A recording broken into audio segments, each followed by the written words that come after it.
Thank you for listening to the Matt's Movie Reviews podcast, available on Podbean, Apple Podcasts, Spotify, Google Podcasts, Amazon Music, and Stitcher. Also, please follow Matt's Movie Reviews on Facebook, YouTube, LinkedIn, Reddit, Instagram, and MeWe. And of course, be sure to visit mattsmoviereviews.net for the latest reviews, top 10 lists, and more. Now, on to the show.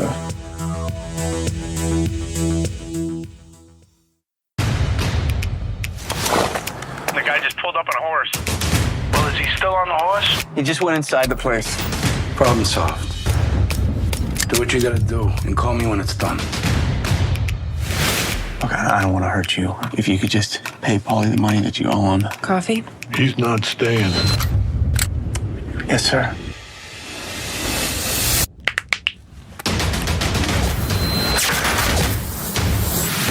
Hey, is that guy dead? Looks pretty dead. Is it done? I think I killed the cook. This is why I don't stand up for you. This?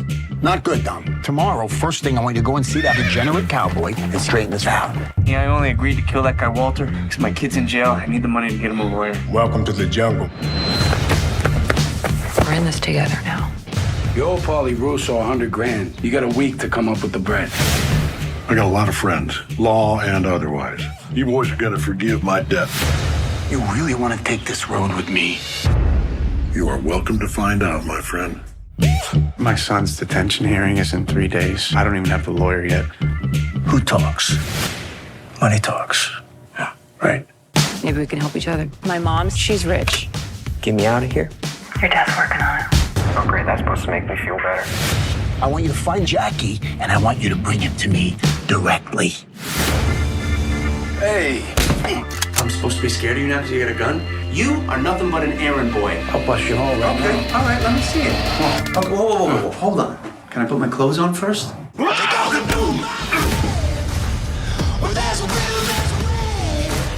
Oh, God, he's a keeper. I will put up the money for your son. It seems like the right thing to do. She's known you for 2 minutes. She's ready to write you a check. This is very embarrassing. I'll find Jackie again. And this time, you're gonna whack him. Come on, Paulie. Do I look like I'm joking to you? I gotta go take care of my kid. Bottom line is, you made some very serious bets with me. You lost. I don't understand you, Mom. Because of dying or because your acting career didn't work out? Oh, my God. This ain't me scared, boy. This is me pissed off. Stop it!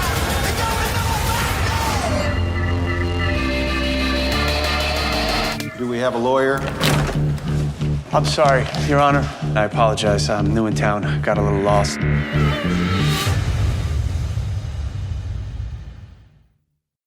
Hello and welcome to the Matt's Movie Reviews podcast. I am your host, Matthew Pejkovic, and this is episode number 518. Releasing April 4 in cinemas across the US is One Day as a Lion, a crime thriller that stars Scott Caan as a lousy hitman who, after a bumbled hit on a stubborn rancher, goes in hiding from the local crime boss that hired him.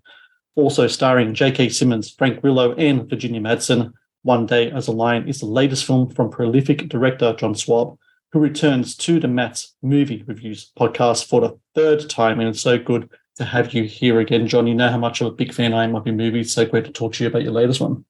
Thank you, Matt. Thanks for having me, man. And congrats on 582 episodes. That's really impressive. Well, congrats to you on, another great movie. You had 3 come out this year alone. And I'll talk about that a little later. But what's different about this John Swab experience compared to others is that One Day as a Lion isn't a movie scripted by you. It's scripted by the film star, Scott Caan, a very popular actor on his own, the son of legendary actor James Caan.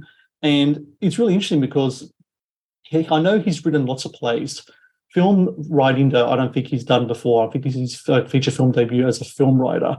How did you come about meeting Scott, and what was it about him and his script that really spoke to you, that this was a film that you wanted to get into, even though it was one not written by you? Because I know that usually it's your screenplays that go to the screen as opposed to someone else's work. Yeah. Scott's agent is a good friend of my producer, manager, and very dear friend, Jeremy Rosen.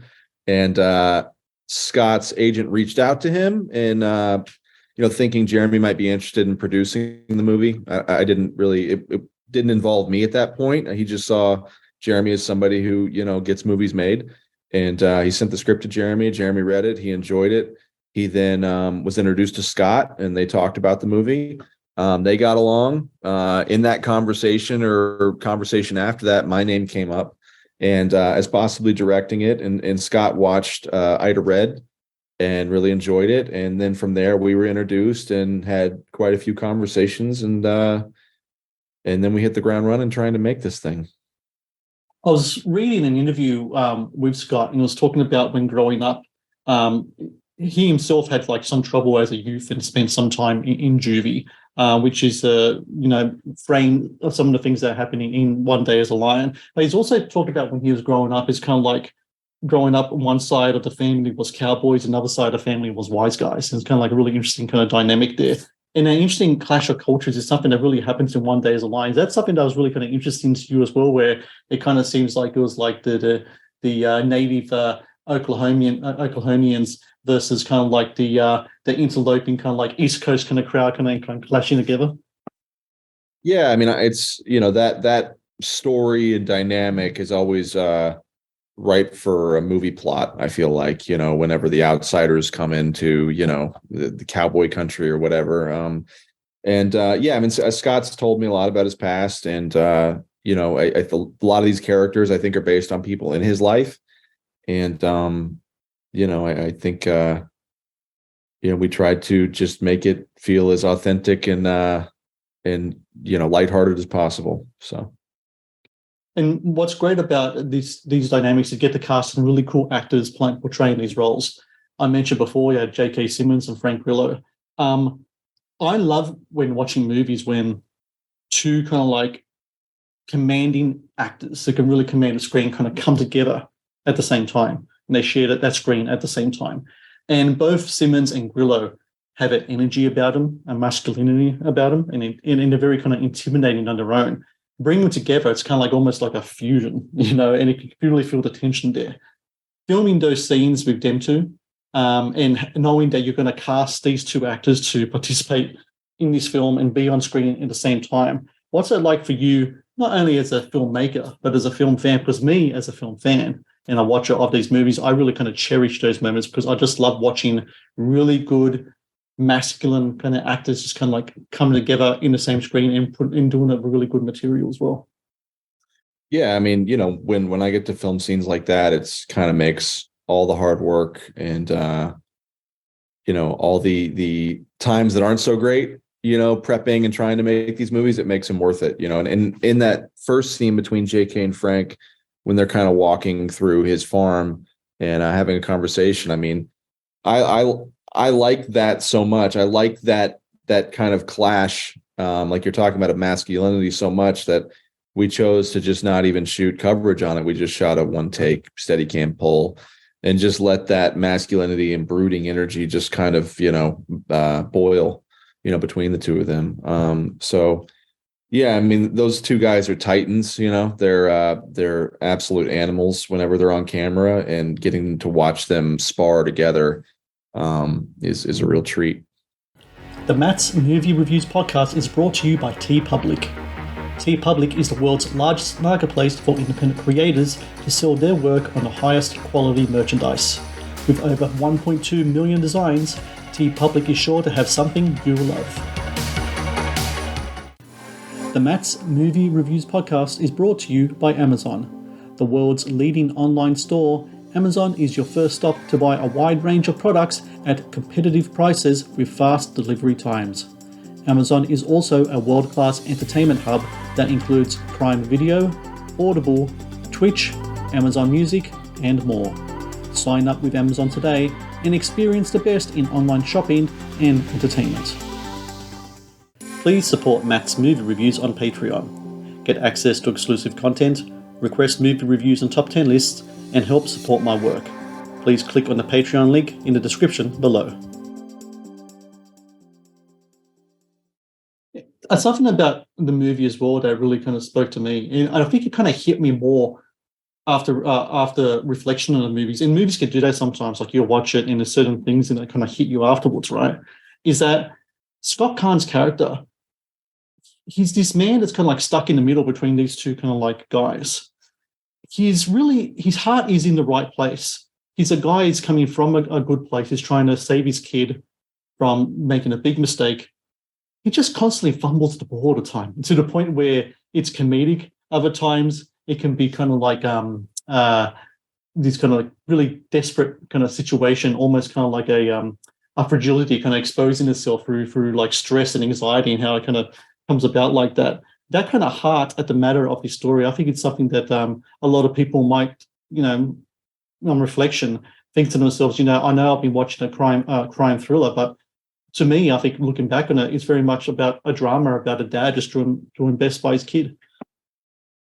Yeah, I mean, I think all great movies, be it action movies, thrillers, crime, films, even comedies. I mean, the story and the root of it has to be rooted in something, pure and honest and with good intention, and in this being about ultimately about a dad who's trying to save his kid. I mean, it keeps, I don't know, that's the heart of the movie. So, I think as frustrating and as pathetic as Scott's character is, a lot of the time, you empathize with him because of what he's trying to do at the end of the day. So this is a film, again, set in Oklahoma, and I always, whenever I talk to you, I want to talk about Oklahoma as a place where filmmaking is happening much more. It's really interesting this year watching Tulsa King, the Sylvester Stallone show, because when I watched it, I was saying to myself, this doesn't happen if it isn't for the independent filmmakers in that film scene doing the work that they do. People like yourself, Mickey Reese, Derek Presley, guys like all of you guys putting in the work, getting the films made. And this year as well, I think there was some legislation passed the state capitol in regards to boosting, the film incentive. I think it's something like 30 to like 80 million, which is like a really big thing for filmmakers in Oklahoma like yourself. What's it been like for you over the years to see the industry grow in your back of the woods? And how do you feel? And like, I'm not going to blow too much wind up your skirt, but how does it feel knowing that the work that you put in and other filmmakers like yourself was, I think, in my opinion, was a direct correlation to the fact that so many people in Hollywood and other places are coming to Oklahoma City now and wanting to film there? Yeah, I take a lot of pride in it, and Mickey actually has a premiere tonight here in Tulsa of his new film Country Gold. I haven't seen it. I might go down there and see it if I can. But yeah, I know him, myself, and Sterling. Are kind of the three people that pioneered the initial film program. And it's flattering. It's very cool that people are following our lead and making movies here now, and then that we've kind of paved the way for the rebate program to attract films like that. But at the same time, we're kind of waiting for the state to reward us for that and prioritize our projects so that we aren't pushed out by these from out of state. So yeah. I'm hopeful that that'll happen. They're working on a new film bill right now that hopefully will protect people that are from here trying to make movies here and keep movies here. But yeah, it's a double-edged sword, I'd say. And you're almost kind of like the J.K. Simmons character talking to Frank Grillo. It's like, look, I know you got the flash, but I know the people here, so I don't even. Very much so. Start with that. Great analogy right there. Yeah. Final question here. We're speaking at the start of this interview about just how prolific you are as a filmmaker, and not only are you prolific, but the quality of your films are really kind of like set at a high standard as well.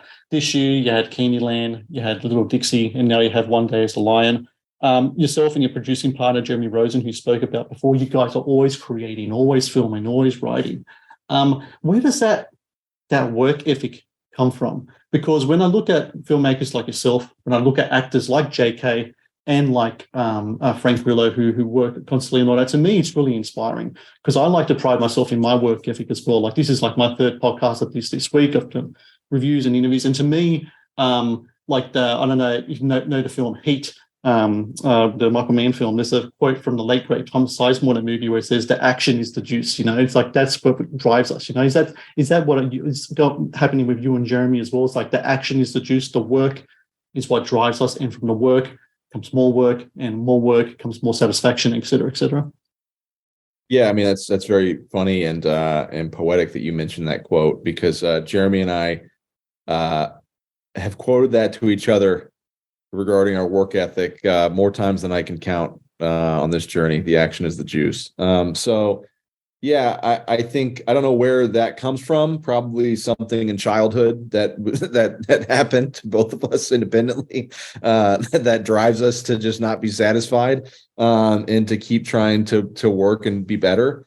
But I take a lot of pride in my work ethic, as I know he does too. And I feel extremely blessed and grateful to have crossed paths with him in my life and to have forged the bond and friendship we have, because it's extremely rare to find people that you love and respect and enjoy, can enjoy hard times with, so he and I in the alchemy and the secret sauce there is our friendship, and because of our friendship, I think we keep kind of pushing each other to work harder and do better. And as you said, I feel like the quality of our work continues to elevate, and that's not by accident, that's by design. We want to get better every time we do this, and we have our sights set on bigger things. We'd like to keep growing these movies and to get bigger opportunities too, and I believe we will. But yeah, I think the prolificness or whatever, I mean, it comes from us pushing each other and us being friends more than anything. So yeah.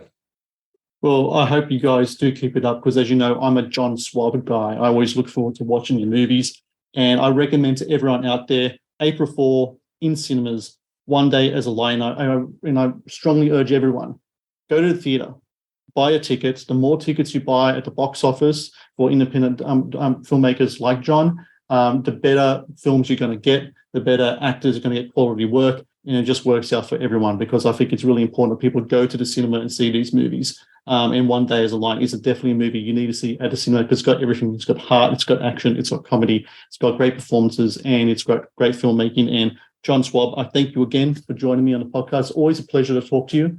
And yeah, man, keep up the great work, man. You guys are doing a fantastic job, and I think the seeds of what you guys have planted in Oklahoma is really coming to fruition in the industry as a whole. So congrats on that, and congrats on the film as well. Thank you, Matt. I look forward to my fourth appearance. Absolutely. Thank you for watching the Matt's Movie Reviews channel. Please subscribe for more reviews, podcast interviews, and exclusive content. Also, if you would like to request a review and support my work, please join my Patreon via the link in the description below.